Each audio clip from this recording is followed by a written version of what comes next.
Es para mí un grato privilegio encontrarme aquí en la ciudad de San Sebastián, donde he tenido el privilegio de visitar varias veces, pero nunca he predicado en esta ciudad.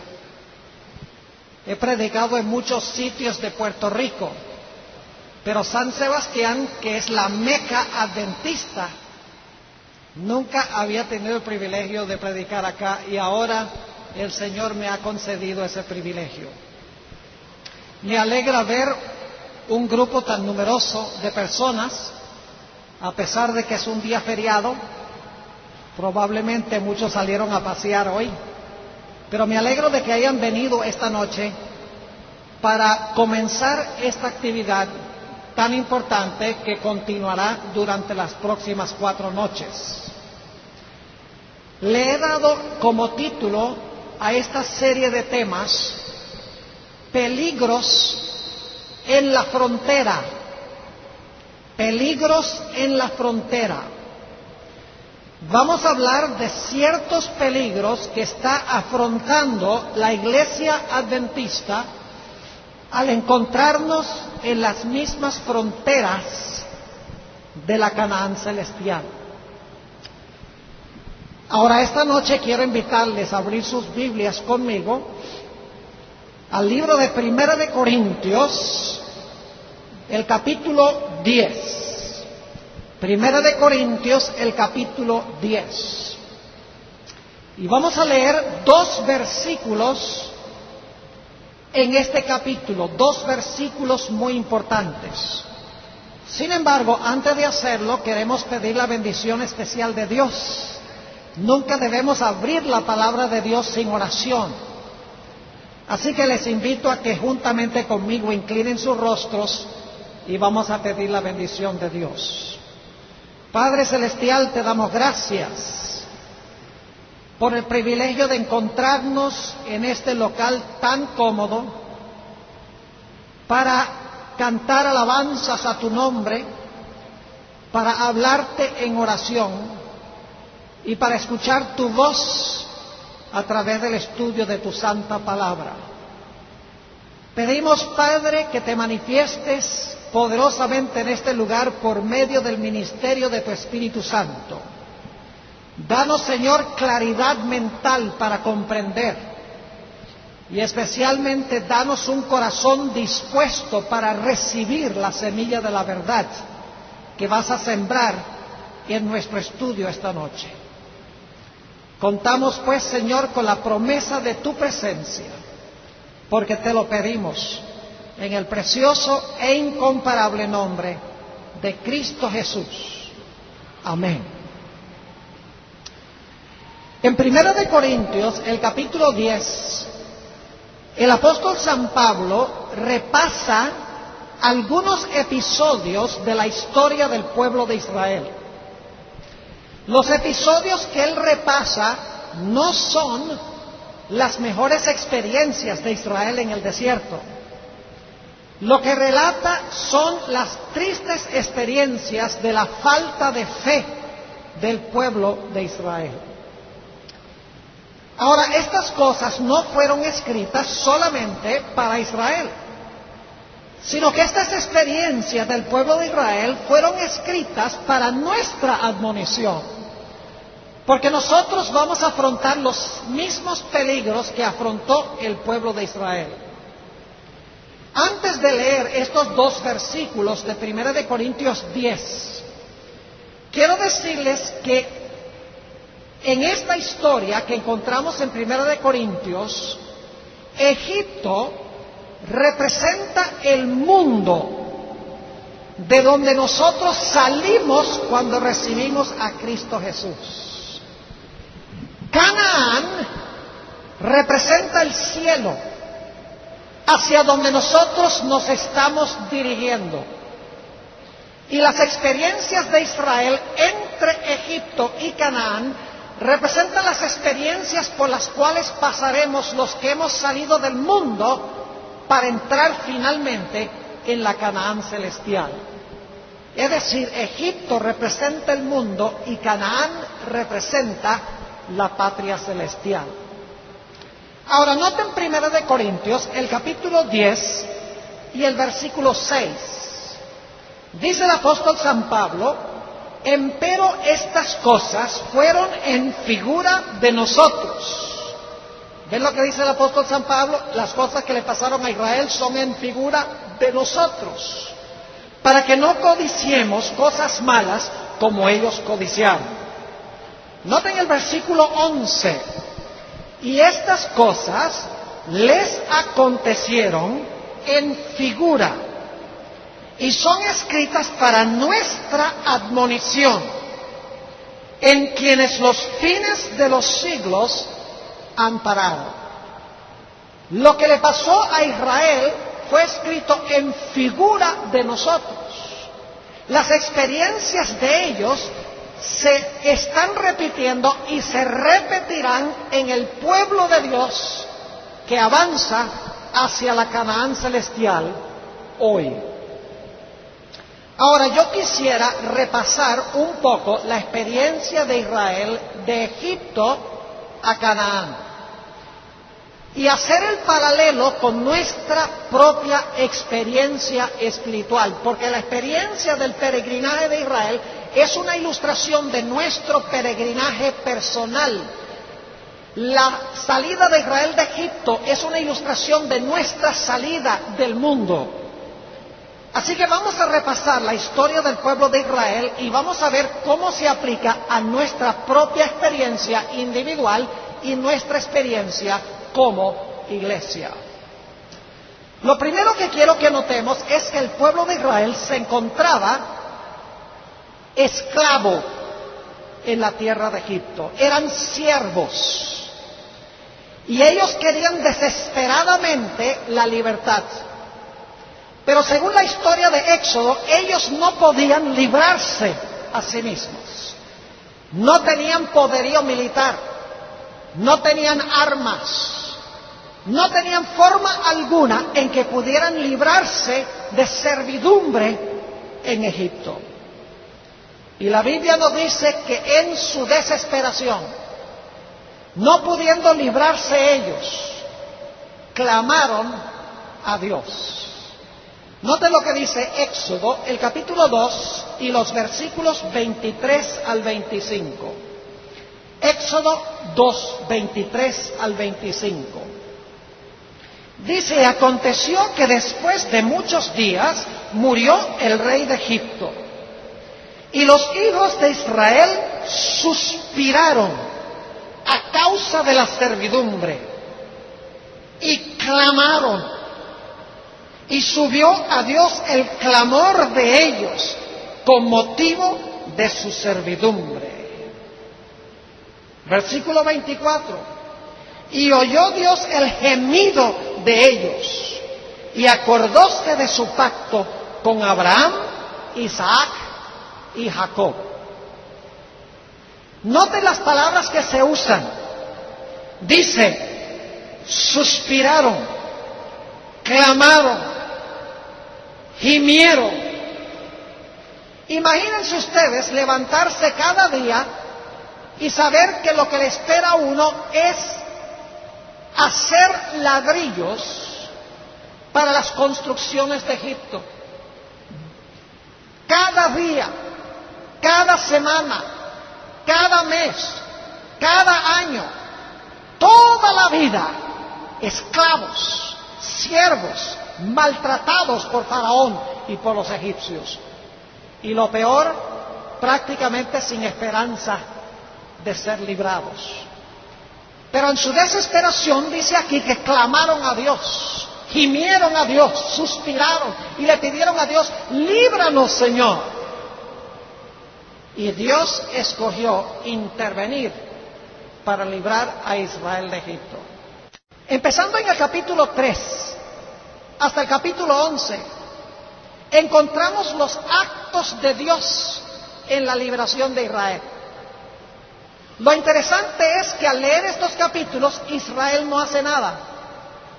Lo único que Israel pudo hacer fue clamar a Dios, rogarle a Dios que los librara, pero no podían librarse ellos. Todos los actos de liberación fueron desempeñados por Dios. Las plagas, etcétera, las envió Dios para que Faraón librara al pueblo de Israel. Es decir, la liberación de Israel no se debió a las obras de ellos, sino que se debió a la gracia y la misericordia de Dios.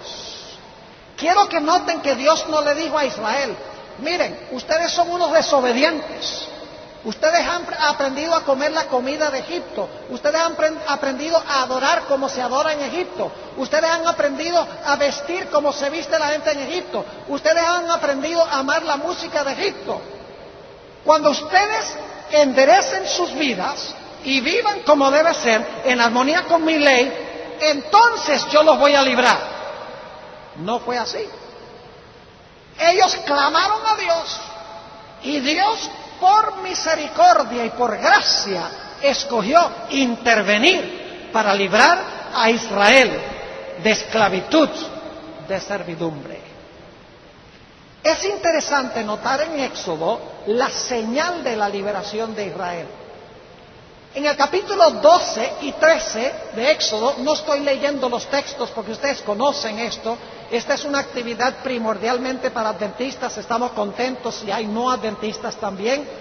Pero estamos hablando específicamente en estos días de los peligros que va a afrontar la iglesia adventista del séptimo día. En Éxodo 12 y 13, el pueblo de Israel, Dios le dijo que sacrificara un cordero y que pusiera la sangre en el dintel y en los postes de sus puertas, porque la sangre del cordero era la señal de su liberación. Es decir, el pueblo de Israel fue libertado por la sangre del cordero, libertado por la intervención directa de Dios, porque Israel clamó a Dios en su desesperación y en su esclavitud. Así que fueron librados de Egipto por la sangre del Cordero Pascual. Pero allí no terminó todo, porque nos dice la Biblia que después de sacrificar el Cordero, ellos salieron de Egipto y se dirigieron al Mar Rojo. Y quiero que noten algo que pasó en el Mar Rojo. Vayan conmigo a Primera de Corintios, el capítulo 10 de nuevo. Primera de Corintios, el capítulo 10. Y vamos a leer un detalle muy significativo allí para lo que estamos estudiando en nuestro tema de esta noche.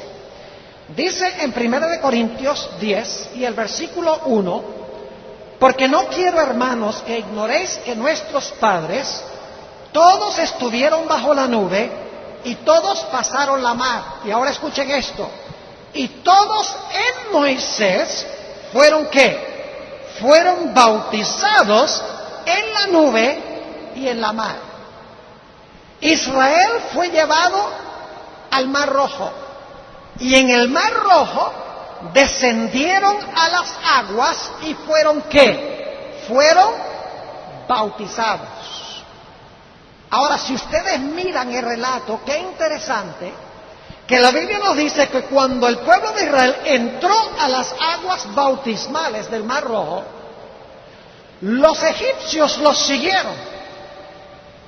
El pueblo de Israel salió al otro lado de las aguas y las aguas del Mar Rojo se cerraron y enterraron a todos los egipcios. Es decir, la vieja vida de Israel quedó sepultada en las aguas del Mar Rojo. Sus antiguos capataces que los habían esclavizado quedaron enterrados en las aguas y el pueblo de Israel salió al otro lado, un pueblo libre. Salieron al otro lado de su bautismo, un pueblo libre de su antigua vida de servidumbre y de esclavitud. Su pasado fue enterrado y resucitaron a novedad de vida. Y luego, cuando llegaron al otro lado y su vieja vida había sido sepultada en las aguas, en Éxodo 15 el pueblo canta. Ese famoso himno de Moisés y del Cordero, el cántico de Moisés, en realidad más adelante viene del Cordero, pero están conectados en el libro de Apocalipsis. Ese himno que canta Israel es el himno de su liberación. ¿Saben ustedes que la única forma en que nosotros podemos de verdad cantar es si hemos sido libertados del pecado? ¿Ustedes creen que Israel podía cantar con ánimo ese himno, ese cántico de Moisés?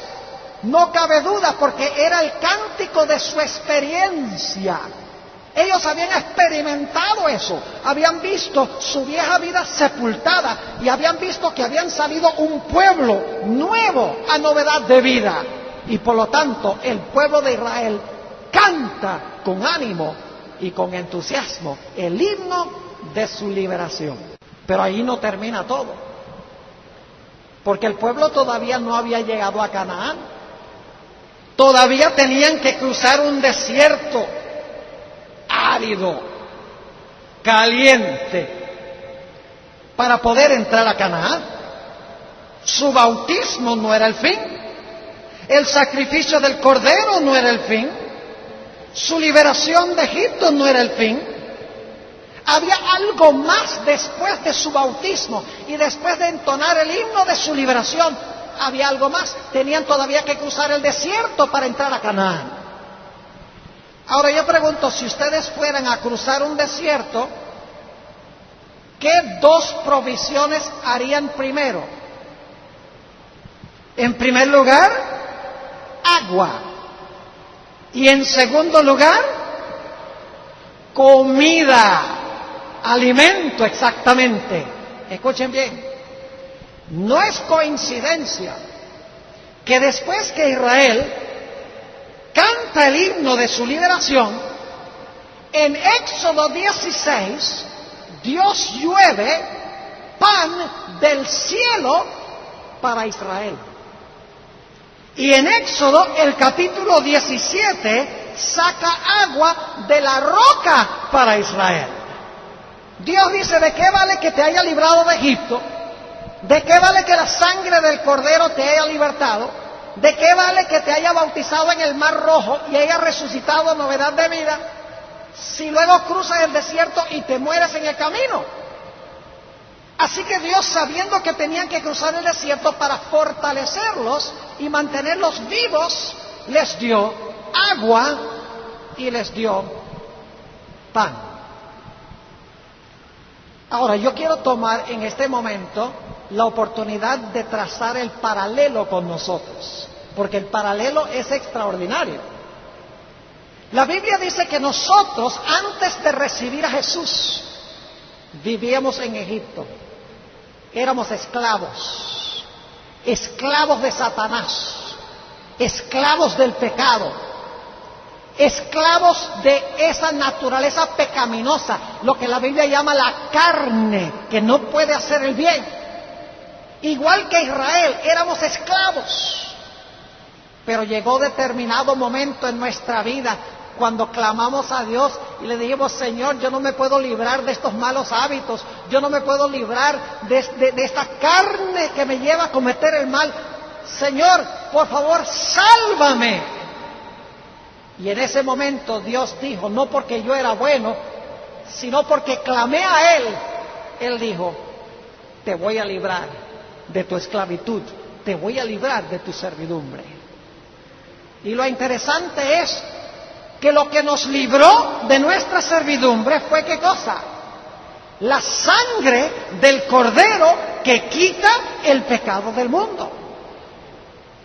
Interesante paralelo. Dios nos libró no porque éramos buenos, sino porque clamamos a Él. Y el que nos libró fue el Cordero, Jesús, quien derramó su sangre en la cruz, representado por la Pascua, el Cordero Pascual. Y cuando recibimos a Jesús, cuando lo aceptamos como nuestro Salvador personal, fuimos entonces a las aguas ¿de qué? A las aguas del bautismo. Escogimos bautizarnos. Y en las aguas del bautismo, ¿qué pasó con el antiguo capataz, con el viejo hombre, con la carne? ¿Fue qué cosa? fue sepultado, dice el apóstol Pablo, y entonces salimos de las aguas, ¿cómo? A novedad de vida. La experiencia de Israel en realidad es la experiencia de nosotros. Pero el bautismo no es un cúralo todo. Todavía estamos en este mundo. Y todavía tenemos que llegar a Canaán. Y para cruzar este desierto necesitamos pan y necesitamos ¿qué cosa? Necesitamos agua. Ahora yo les pregunto, ¿qué representa el pan? Jesús dijo, no solo de pan vivirá el hombre, sino de toda ¿qué? Toda palabra que sale de la boca de Dios. ¿Qué necesitamos nosotros comer o asimilar para tener fortaleza espiritual? Para llegar finalmente a Canaán, tenemos que ¿qué cosa? Tenemos que comer regularmente su palabra. Pero ¿qué más necesitamos? Necesitamos agua. ¿Qué representa el agua? El apóstol Pablo nos dice que todos hemos bebido de un mismo espíritu. Y Jesús en San Juan 7, 37 al 39, dice que el agua que Él da representa el Espíritu Santo que Él envió en el día del Pentecostés. Es decir, el pan representa el estudio de la palabra de Dios y el agua representa la oración para que Dios nos conceda la bendición de su Espíritu Santo. Pero todo no termina allí. Quiero que vayan conmigo a Éxodo, el capítulo 19. Éxodo, el capítulo 19. Hasta este punto, Dios ha librado a Israel sin mérito alguno de ellos. Ellos no han hecho nada para librarse. Pero ahora Dios le va a decir a Israel, ustedes clamaron a mí, yo los libré, no porque ustedes eran buenos, no porque eran santos, no porque guardaban mi ley, sino porque eran esclavos y en su necesidad clamaron a mí. Pero ahora Dios va a decir, ahora que yo los libré de Faraón, el capataz de ustedes, ahora yo quiero que ustedes me sirvan a mí.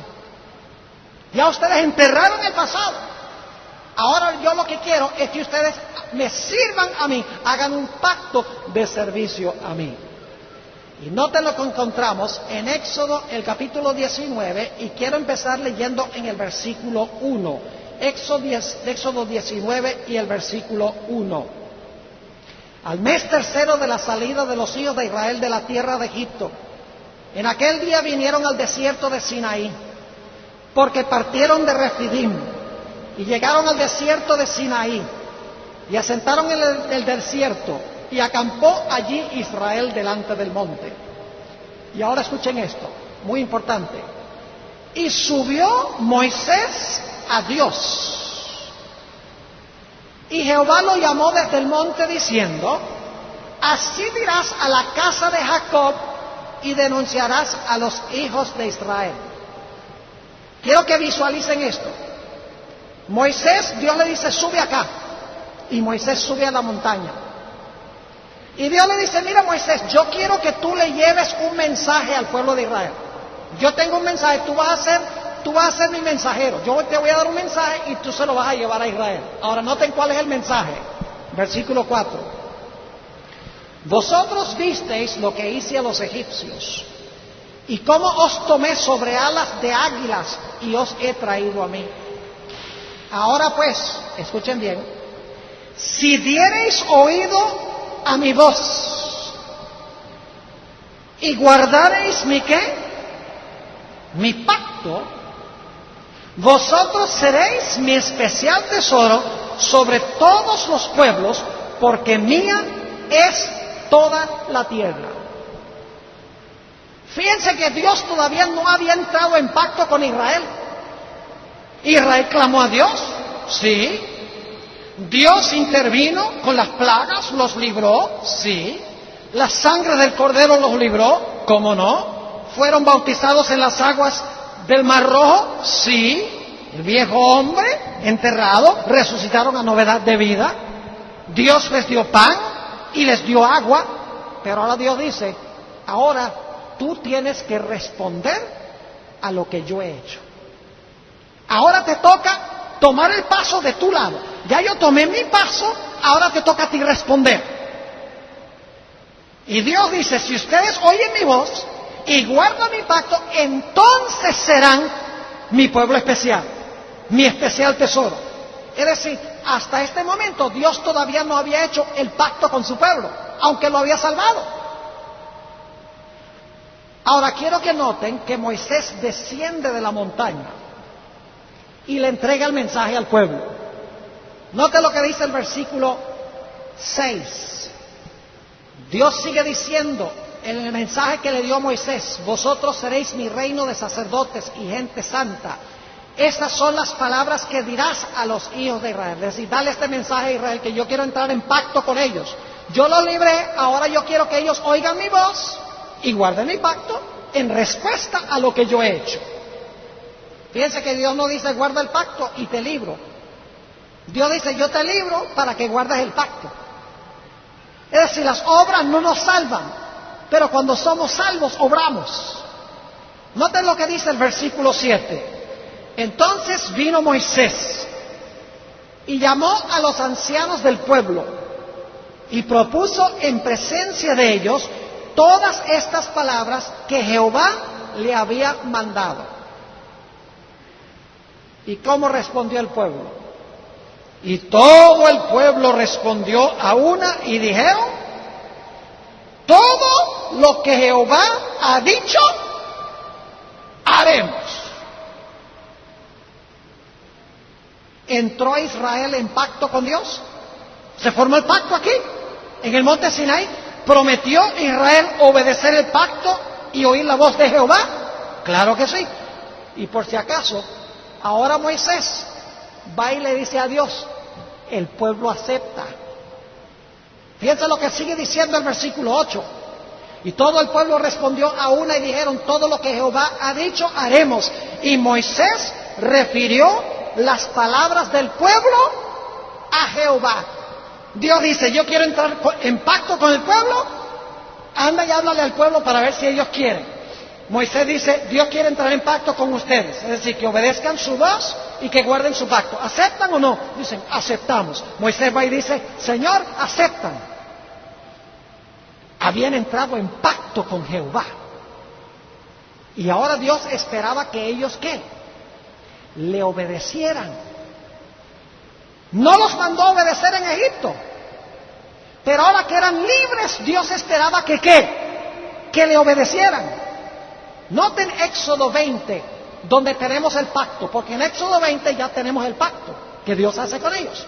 Ve, Dios dice, quiero hacer un pacto con el pueblo de Israel, que ellos oigan mi voz y obedezcan mi pacto. El pueblo dice a través de Moisés, aceptamos. Entonces Dios dice, ahora les voy a decir cuál es el pacto. El pacto son ¿qué cosa? Los 10 mandamientos. Éxodo 20, 1 y 2. Y habló Dios todas estas palabras diciendo, yo soy Jehová tu Dios, que te saqué de la tierra de Egipto, de casa de siervos. A veces yo pregunto, ¿dónde comienzan los 10 mandamientos? Y la gente enseguida dice, no tendrás dioses ajenos delante de mí. Ahí no comienzan los 10 mandamientos. Los 10 mandamientos tienen un prólogo, una introducción. Y Dios le dice a Israel, mira, yo soy Jehová, que te saqué de la tierra de Egipto, que te libré de casa de siervos. Si yo soy tu libertador, no porque guardabas mi ley, no porque eras buena, sino porque clamaste a mí y yo por gracia te libré. Pero ahora Dios dice, como resultado de lo que yo he hecho, responde, oye mi voz, guarda mi pacto, no tendrás dioses ajenos delante de mí, no te harás imagen, no tomarás el nombre de Jehová tu Dios en vano, guardarás mi santo día, honra a tu padre y a tu madre, no matarás, no cometerás adulterio, no hurtarás, no hablarás falso testimonio, no codiciarás.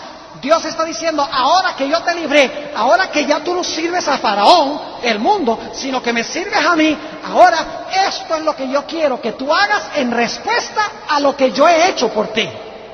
¿Me están entendiendo lo que estoy diciendo? No fueron salvos por guardar la ley, pero cuando Dios los salvó, Dios esperaba que en respuesta guardaran su ley. Y si no lo hacían, iban a quebrantar ¿qué cosa? Iban a quebrantar el pacto de ellos con Jehová. ¿Cuánto tiempo le duró al pueblo de Israel la promesa de guardar el pacto? No mucho tiempo. Quiero estudiar un episodio que sucedió poco después de esto. Vamos a Éxodo 31 y el versículo 18. Éxodo 31 y el versículo 18. Moisés estaba en la montaña. Y fíjense lo que Dios le da a Moisés. Dice allí, en Éxodo 31, 18, y dio a Moisés, como acabó de hablar con él en el monte de Sinaí, 2 tablas del testimonio, tablas de piedra, escritas con, ¿qué cosa? Escritas con el dedo de Dios.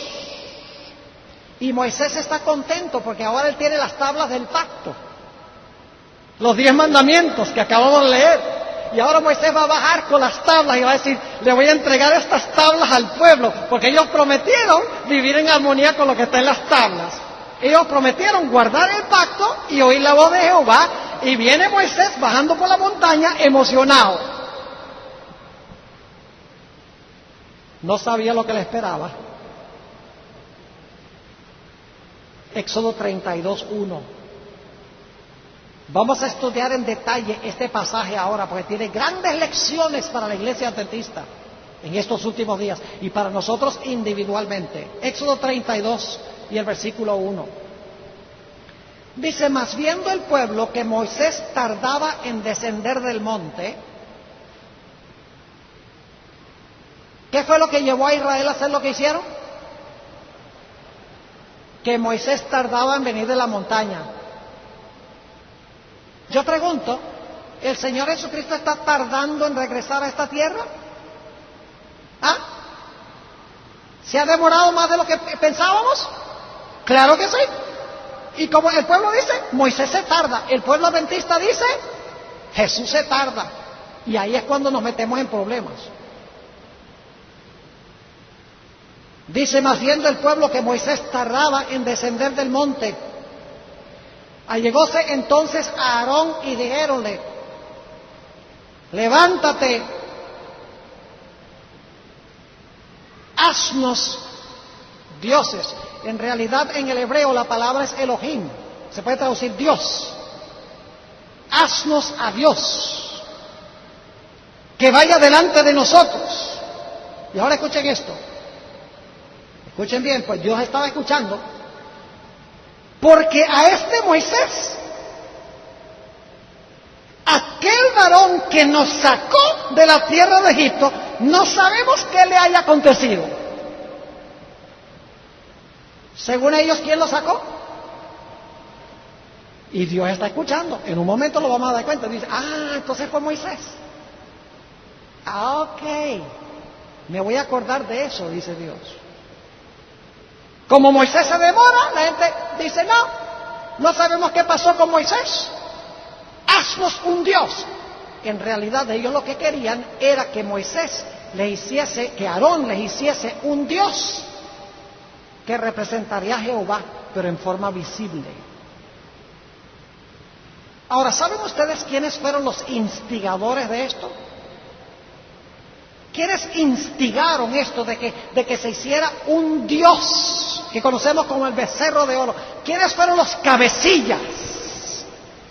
Fue un grupo de personas que se conocen como la multitud mixta. ¿Han oído hablar de la multitud mixta?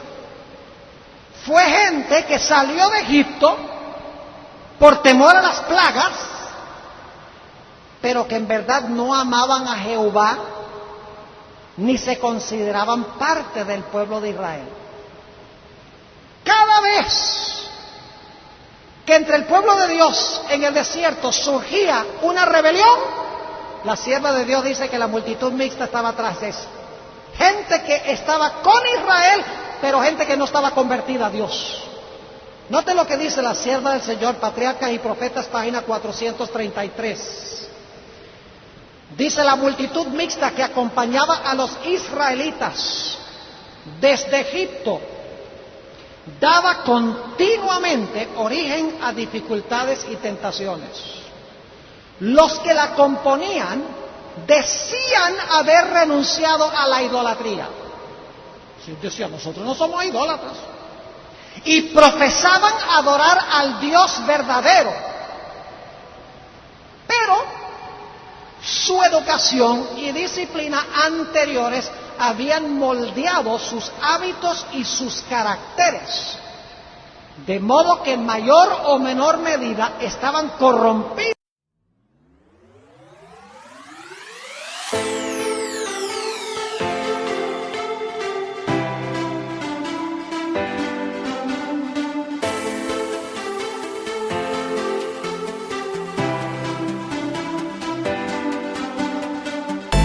Xuống phố anh ngân nga tiếng hát, dạo sự không khí ân hoan sắc hòa đào. Ghé quán nước mua thêm bao thuốc lá, bụng phì phèo khói trong ánh sao thời mang ngầu. Này này cô em kia ơi, lại gần anh thêm đi thôi, vẫn lại như thế không ai thích em đâu. Tụi mình đi trái hết khô, buồn thì cùng mãi dài ngô, buồn là không ai thấy em thích đi mơ.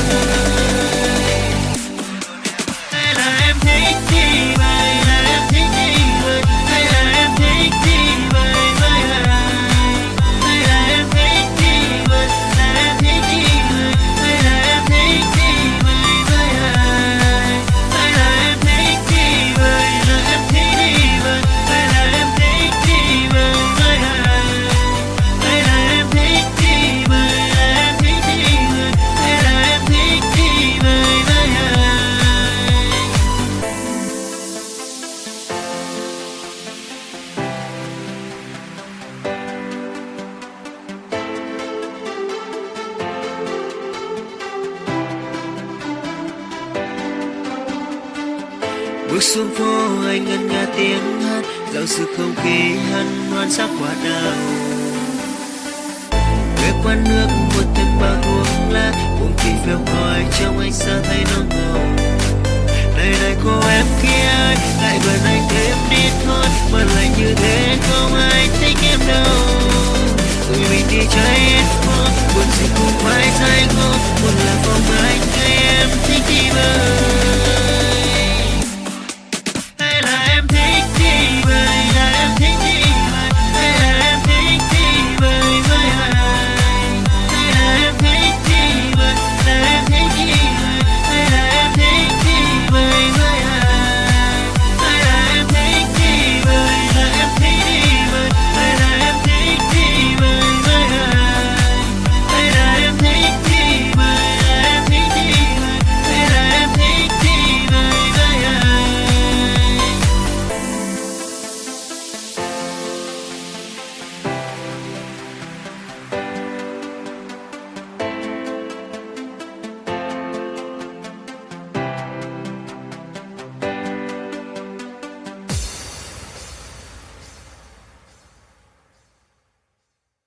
Con la idolatría y la irreverencia hacia Dios.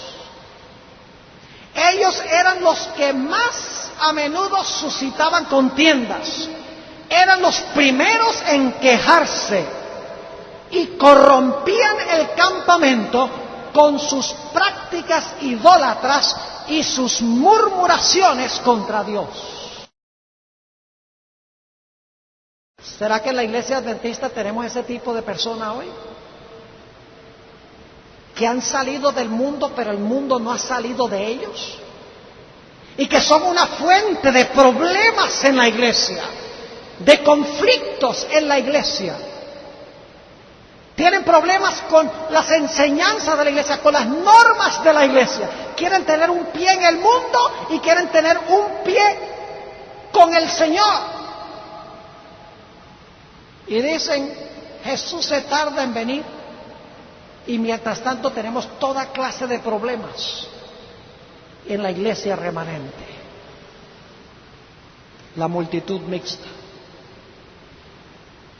Ahora yo quiero que ustedes noten que cuando ellos mandaron a hacer este becerro de oro, ellos no estaban teniendo un servicio de adoración pagano. En este servicio de adorar el becerro de oro, ellos estaban profesando adorar a Jehová. Es decir, era un servicio de adoración a Jehová, pero al estilo egipcio. Quiero que noten Éxodo 32 y el versículo 2. Y Aarón les dijo, apartad los zarcillos de oro que están en las orejas de vuestras mujeres, y de vuestros hijos, y de vuestras hijas, y traédmelos. Entonces todo el pueblo apartó los zarcillos de oro que tenían en sus orejas, y trajéronlos a Aarón, el cual los tomó de las manos de ellos y formólo con buril e hizo de ello un becerro de fundición. Ahora escuchen. Entonces dijeron, Israel, estos son tus dioses. En realidad el hebreo dice, este es tu Dios.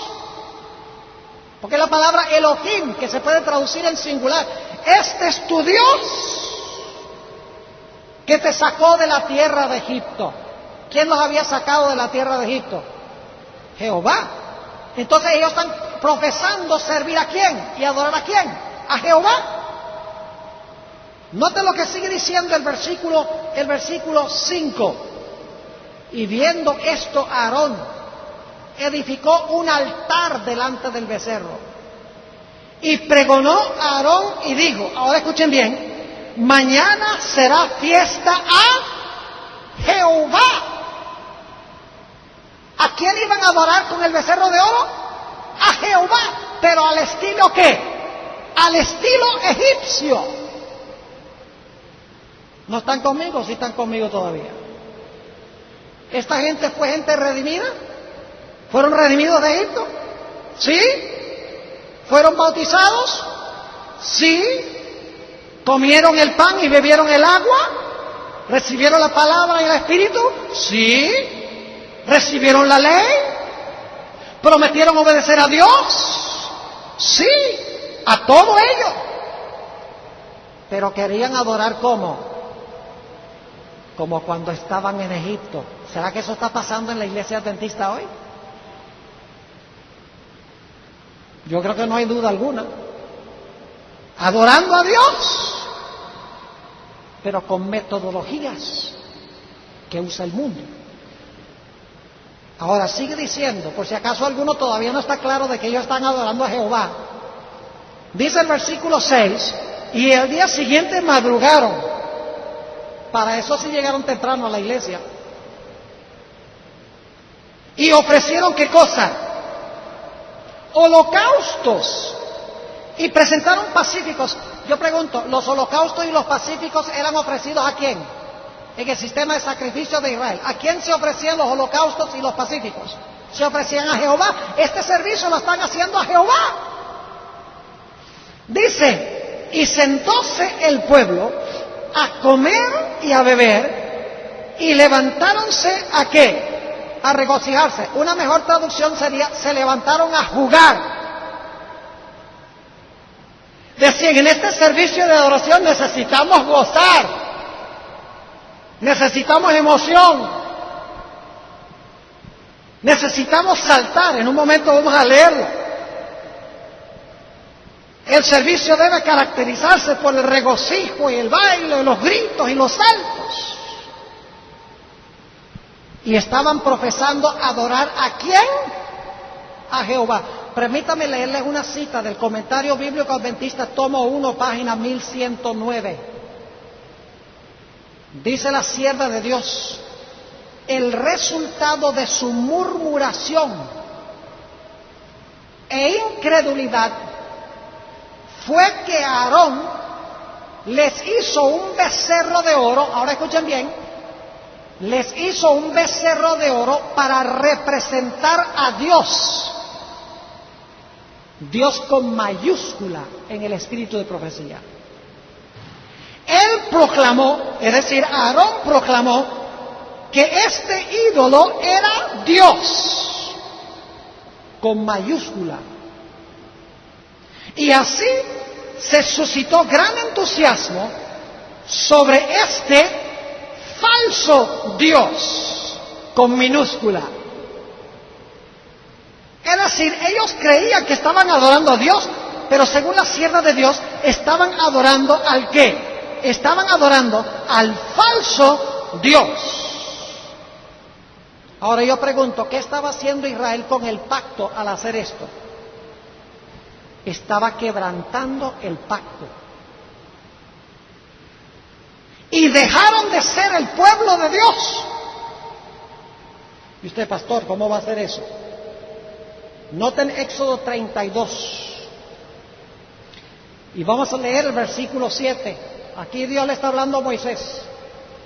Entonces Jehová dijo a Moisés: anda, desciende, porque tu pueblo que sacaste de la tierra de Egipto se ha corrompido. ¿Quién había librado a Israel de Egipto? Dios dice: yo te saqué de la tierra de Egipto, de casa de siervos. Ahora, ¿qué dice Dios? Tu pueblo, que tú qué, que tú sacaste de Egipto. ¿Qué está diciendo Dios? Dios está diciendo: este ya no es mi pueblo. Serio esto. Adorar a Dios con metodologías mundanas no lo ve muy Dios con muy buenos ojos. Ahora quiero leerles unas citas del Espíritu de Profecía corroborando este punto. Patriarcas y Profetas, página 328. Dice la sierva del Señor: el pacto de Dios con su pueblo había sido anulado. ¿Qué había pasado con el pacto? Cuando adoraron a Jehová como adoraban en Egipto, el pacto había sido, dice ella, anulado. En la página 329, la sierva de Dios dice: Dios había dado a entender que rechazaba a su pueblo. Lamentablemente, esa palabra rechazado, que se traduce del inglés, no es una buena traducción. Para aquellos que saben inglés, cuando dice la sierva de Dios, Dios había dado a entender que rechazaba a su pueblo, en realidad la palabra en inglés es disowned. ¿Qué significa to own? Significa que es mi propiedad. Disown significa que ya no es mi propiedad. Dios está diciendo: este pueblo que yo compré ya no es mío. Llévatelo, Moisés. En la página 329 dice también la sierva del Señor: sus pecados ya les habían hecho perder el favor de Dios, y la justicia exigía su destrucción. La página 331 sigue diciendo la sierva de Dios, para demostrar cuánto aborrecía este crimen: Moisés arrojó al suelo las tablas de piedra, que se quebraron a la vista del pueblo. ¿Por qué quebró las tablas? Escuchen la explicación. Dando a entender en esta forma que así como ellos habían roto su pacto con Dios, así también Dios rompía su pacto con ellos. Es serio este asunto, mis hermanos y hermanas. Adorar a Dios como lo adora el mundo cristiano, porque este era un servicio religioso. No estamos hablando aquí de música secular y baile secular y gritería secular. Estamos hablando de adoración en la iglesia al estilo del mundo. Dice también la sierva del Señor: los israelitas eran culpables de haber traicionado a un rey que los había colmado de beneficios y cuya autoridad se habían comprometido voluntariamente a obedecer. Increíble, pero cierto. ¿Saben cómo estaban adorando? Note lo que dice Éxodo, el capítulo 32, cuando Moisés y Josué descienden de la montaña. Fíjense lo que se describe en el versículo 17. Dice: y oyendo Josué el clamor del pueblo que gritaba, dijo a Moisés: alarido de pelea hay en el campo. Es decir, yo oigo una guerra en el campamento. Y él respondió: no es eco de algazara de fuertes, ni eco de alarido de flacos. ¿Algazara de qué? De cantar, oigo yo. ¿Cómo estaban cantando? Con gritería, dice aquí, en un servicio religioso. Versículo 19, hay más. Dice: y aconteció que como llegó él al campo y vio el becerro y las y las danzas, estaban bailando en el servicio de adoración, gritando. Y no crean que estaban cantando a capela. Indudablemente habían instrumentos músicos que los estaban acompañando en este servicio religioso. Y dice que en ese momento Moisés no resistió más. Digo, este pueblo ha quebrantado el pacto que Dios hizo con ellos, que ellos hicieron con Dios, y tiró las tablas al suelo, indicando así que el pueblo había quebrantado su pacto con el Señor. Así que Dios dice: este pueblo ya no es mío, es el pueblo que tú sacaste de Egipto. Dice en el versículo 7, es tu pueblo. Pero Moisés habla con Dios, y quiero que noten lo que le dice Moisés en el versículo 11. Entonces Moisés oró a la faz de Jehová su Dios y dijo: oh Jehová, ¿por qué se encenderá tu furor en tu pueblo, que tú sacaste de la tierra de Egipto con gran fortaleza y con mano fuerte? Dice: no me tires esto a mí. Este es tu pueblo que tú sacaste. Dios dice: no, no es mi pueblo que yo saqué, porque han quebrantado mi pacto. Me están adorando a mí al estilo que adoran ¿quién? Al estilo que adoran los egipcios, con gritería, con baile, un servicio religioso, saltando. Esa no es la forma de adorar a Dios. Y luego quiero que noten, cuando Moisés desciende, habla con Aarón, el dirigente de Israel, el que se había quedado dirigiendo al pueblo. Ahora estoy hablando a los dirigentes. Ya les hablé al pueblo. Ahora vamos a hablar a los dirigentes. Aarón se había quedado encargado del pueblo mientras Moisés estaba arriba. Como nosotros, los dirigentes, hemos sido encargados del pueblo mientras Jesús regresa del cielo para mostrar en el cielo su ley. Note lo que dice en Éxodo, el capítulo 32 y el versículo 22. Y respondió Aarón: no se enoje mi señor. Es decir, no te enojes, Moisés. Tú conoces el pueblo que está inclinado a mal. ¿A quién le está echando a Aarón la culpa? Al pueblo. Dice: el pueblo. Este es un pueblo rebelde. Noten el versículo 23. Porque me dijeron: haznos dioses que vayan delante de nosotros, que a este Moisés, el varón que nos sacó de la tierra de Egipto, no sabemos qué le ha acontecido. Y yo les respondí: quien tiene oro, apartadlo. Y diéronmelo. Y ahora escuchen esto: además de culpar al pueblo, ahora es un mentiroso también. Dice: y diéronmelo y echélo en el fuego, y salió este becerro. Es decir, eché todo el oro y el becerro salió saltando del fuego. Vaya qué excusa. ¿Saben ustedes que la sierva de Dios dice que allí hubo en el monte Sinaí un remanente fiel que dijo: nosotros no vamos a adorar así? ¿Saben lo que le pasó a esa gente? Sí, porque hoy en día se habla de estas cosas a veces, inclusive en la iglesia adventista, y lo que quieren hacer es apedrear al mensajero. O apedrear a la minoría que no quiere. Dicen, no, así no se adora a Dios. Al estilo de los otros cristianos. Con la música, con los instrumentos, con la gritería, y con todo el mundo hablando al mismo tiempo. Así no se adora a Dios. Y entonces lo que pasa es que a veces al mensajero quieren apedrear, igual que hacían con los profetas. Cuando deberíamos cambiar nuestro comportamiento. Dice, qué bueno escuchar ese amén. ¿Saben que le gustan dos ruidos a los pastores? El primer ruido que le gusta a los pastores es escuchar las páginas de la Biblia. Y el segundo ruido es un amén de vez en cuando, aunque sea. Así que Dios, si está hablando a sus corazones, pueden decir amén y aleluya, porque los pentecostales no tienen monopolio sobre esas palabras. La Biblia dice que se puede decir amén y aleluya.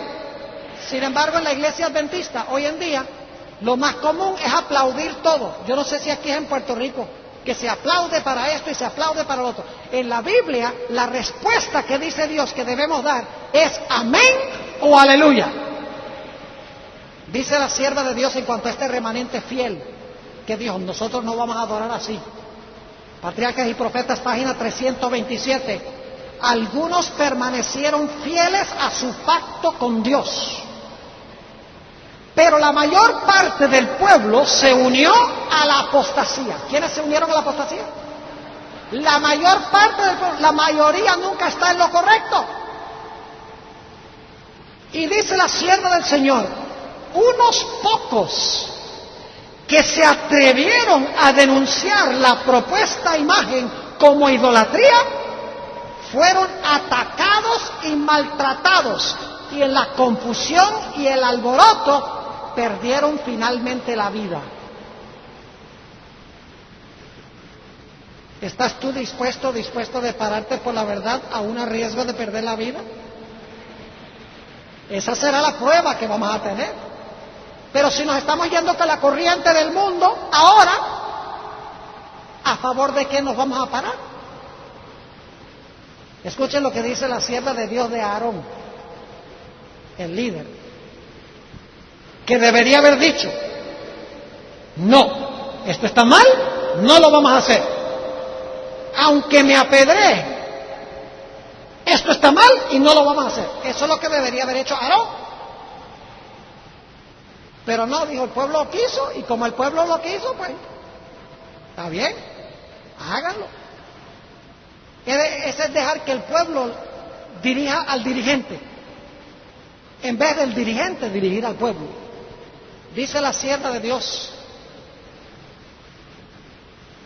por temor a ofender al pueblo, guardó silencio. ¿Por temor a qué? Por temor a ofender al pueblo, guardó silencio. No se paró audazmente en favor de Dios, sino que para complacer al pueblo hizo un becerro de oro. Parecía adormecido ante el incipiente peligro.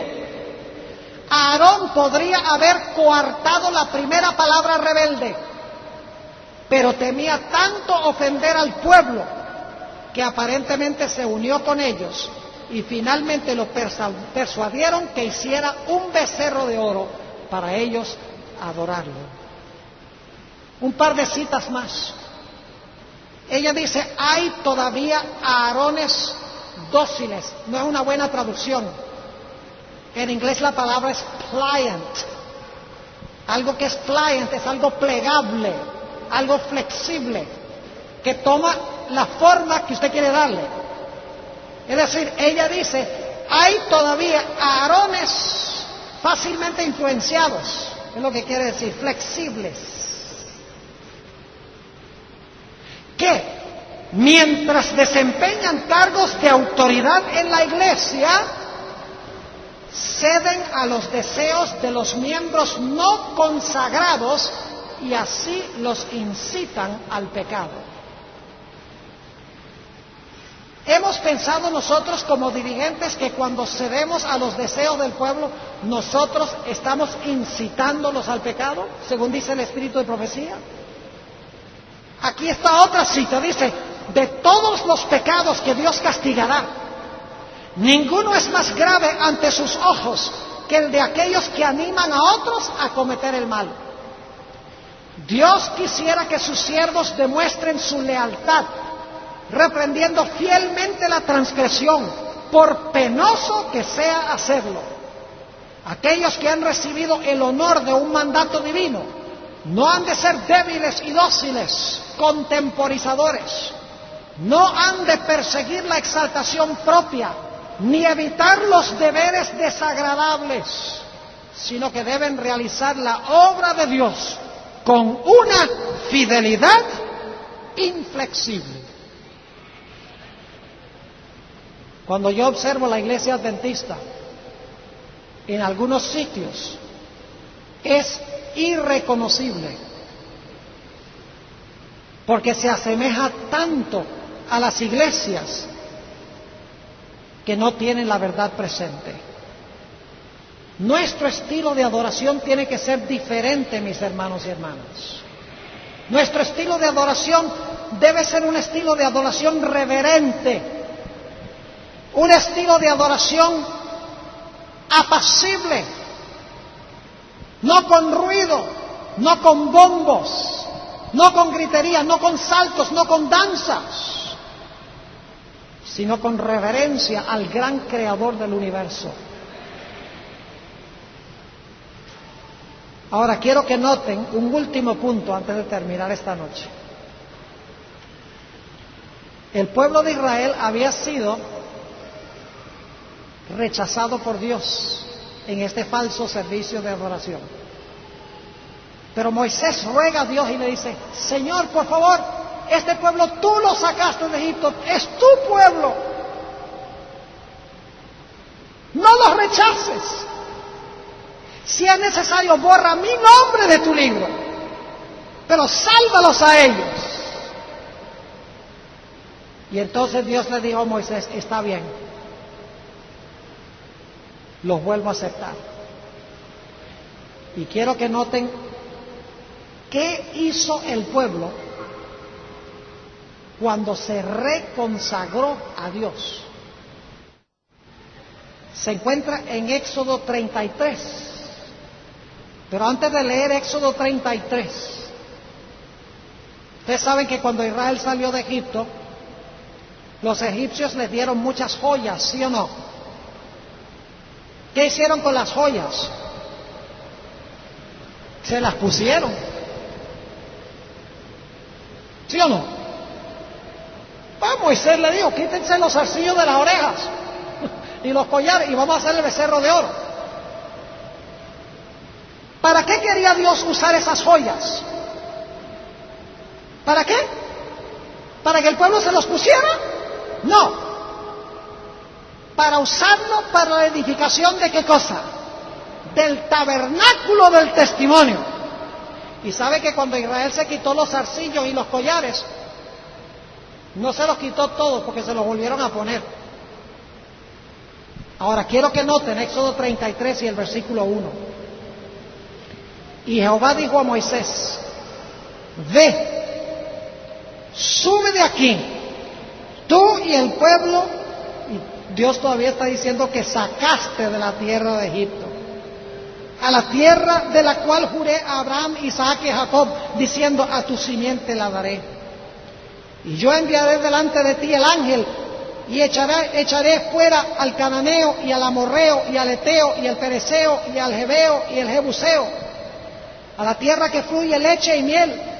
Porque ahora dice Dios: porque yo no subiré en medio de ti, porque eres pueblo de dura cerviz, no sea que te consuma en el camino. Es decir, Dios dice: este es tu pueblo, yo no quiero nada que ver con este pueblo.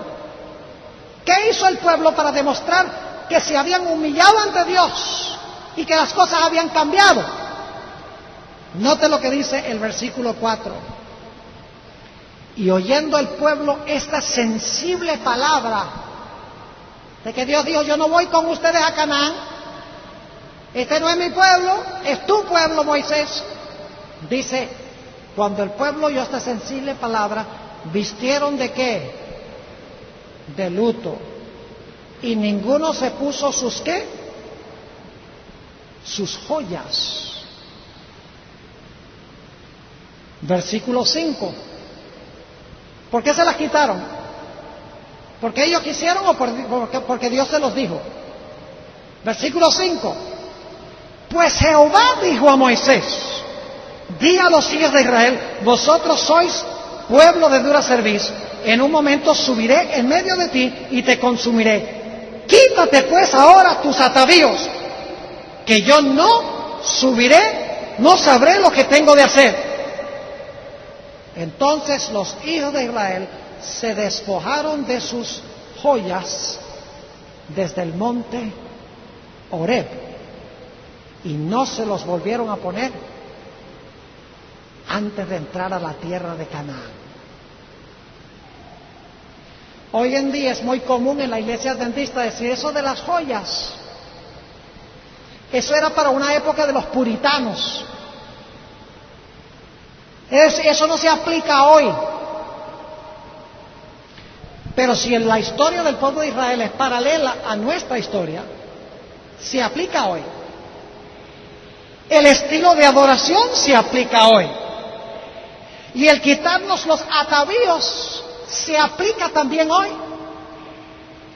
Yo no me explico cómo algunos adventistas dicen que ya no se aplica estando tan claro en el Nuevo Testamento y también en este pasaje. Si estamos avanzando en Canaán, debemos hacer lo mismo que hizo el pueblo, en señal de sumisión, en señal de humillación ante Dios. ¿Y sabe lo que es interesante? Que en el Nuevo Testamento el apóstol Pablo dice que nuestro adorno no debe ser con oro ni con plata, lo dice Pedro también, no con oro ni con plata, ni piedras preciosas, ni cabellos encrespados, ni vestidos costosos. Él dice que nuestra belleza debe ser la belleza del carácter. Eso es lo que debe atraer la atención de la gente. Los adventistas deben verse diferentes por la dulzura de su carácter, no por lo que llevan puesto. A veces lo que llevamos puesto extravía a la gente de Dios en vez de atraerlos a Dios. Escuchen bien, si ustedes miran el tabernáculo en el desierto, van a encontrar que el tabernáculo por fuera era muy ordinario. Estaba hecho de pieles de tejones, que son como focas mediterráneas. Ustedes veían esa carpa de afuera y se veía fea. Tal vez no fea, pero ordinaria. Pero ¿qué había adentro? ¡Oh! Oro, plata, telas costosísimas, piedras preciosas. La belleza estaba ¿dónde? Adentro. Y ese tabernáculo representaba ¿a quién? A Jesús. Y dice Isaías que en él no había parecer para que lo que, para que lo deseemos. Afuera Jesús era, podríamos decir, ordinario, pero ¿dónde estaba la belleza de Jesús? La belleza de Jesús estaba dentro. ¿Y sabe lo que es interesante? En los evangelios nunca conseguimos una descripción de Jesús físicamente. Yo no sé si se han dado cuenta de eso. No nos dice cuán alto era, de qué color tenía el cabello, si tenía barba, de qué color tenía la piel. La Biblia no nos dice nada en cuanto al exterior de Jesús, pero los evangelios con lujo de detalle nos hablan de la belleza del carácter de Jesús. Mis hermanos y hermanas, eso es lo que debe caracterizar a los hombres y a las mujeres en la iglesia adventista. No es lo que llevamos por fuera, sino es el carácter que tenemos por dentro. En otras palabras, debemos quitarnos nuestros atavíos y debemos aprender a adorar a Dios como Dios especifica en su santa palabra. Quiero concluir leyéndoles una cita Hermanos y hermanas, la iglesia adventista va a pasar por un tremendo zarandeo. Yo creo que ahora estamos pasando por ese zarandeo. Nunca he visto tanta mundanalidad en la iglesia adventista. Y alguno dice, ay, el pastor está enseñando que uno se salva es por la música. Y que uno se salva es por la vestimenta. Yo no estoy diciendo eso. Estas reglas se las dio Dios a Israel después que lo sacó.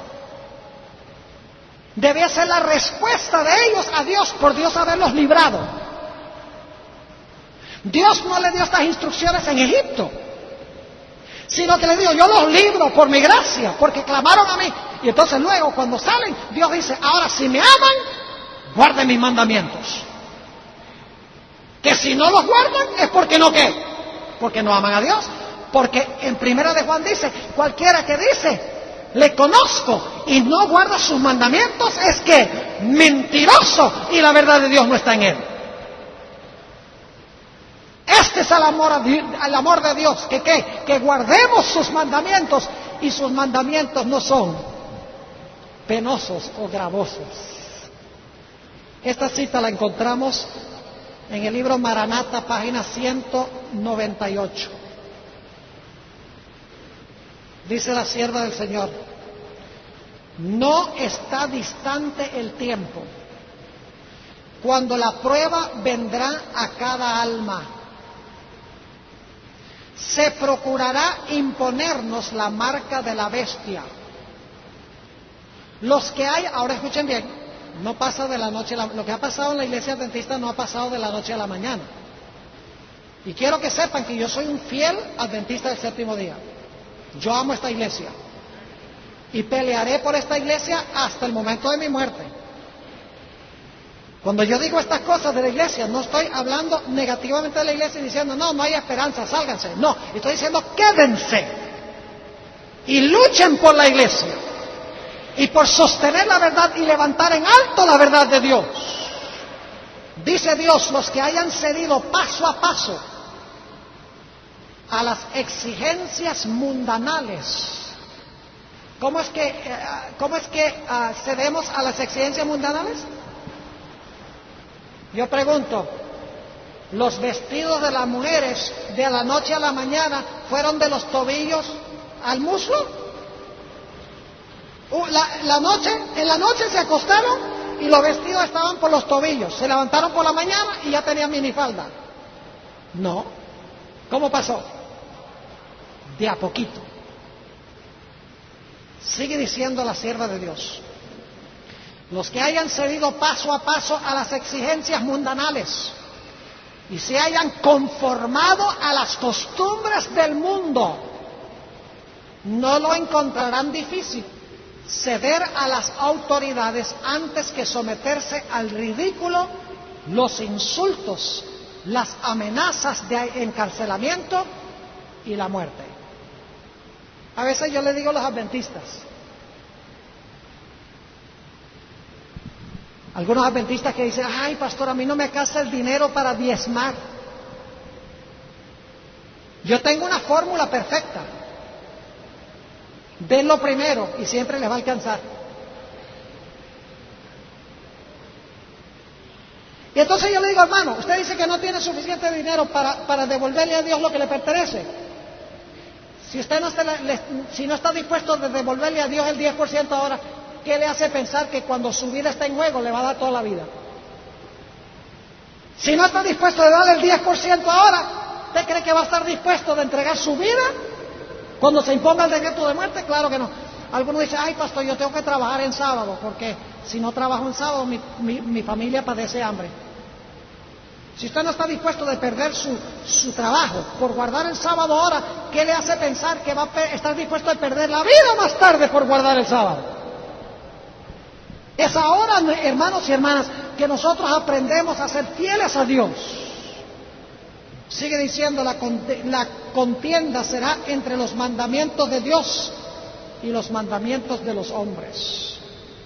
En este tiempo el oro será separado de la escoria en la iglesia. La verdadera piedad se distinguirá claramente de la apariencia y del oropel. Más de una estrella que hemos admirado por su brillo se apagará entonces en las tinieblas. Como una nube, el tamo será llevado por el viento, aún en lugares donde vemos solo eras de rico trigo. Todos los que llevan los ornamentos del santuario, pero no están vestidos de la justicia de Cristo, aparecerán en la vergüenza de su desnudez.